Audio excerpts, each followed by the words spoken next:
In this video, I'm gonna teach you how to reset Instagram Reels. It's a very easy process, so make sure to follow along. If you don't like the current content that is being displayed to you on the Instagram Reels, you will be able to reset them and essentially redo the algorithm. So to perform this reset, go over to the Instagram app and access your profile at the bottom right. Once you are inside of your profile, tap on these three lines that you see at the top right corner of the screen.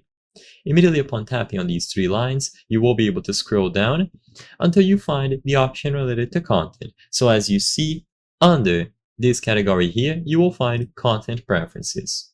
Inside of content preferences at the bottom, you will find reset suggested content. So tap on this option here. And then they will ask you, do you want a fresh start? We suggest posts, reels, and other content based on factors like who you follow and your activity. So all that you have to do here is choose next. Keep in mind that resets cannot be undone.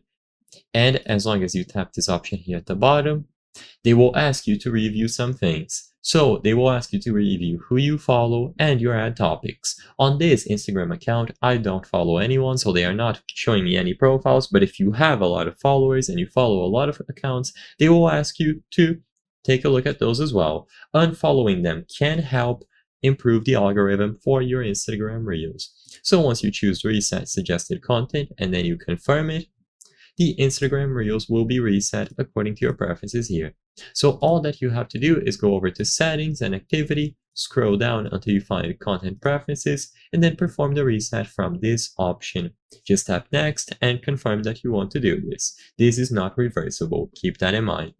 I hope I was able to help you on how to reset Instagram Reels. If this video helped you, please be sure to leave a like and subscribe for more very easy tips. Thank you for watching.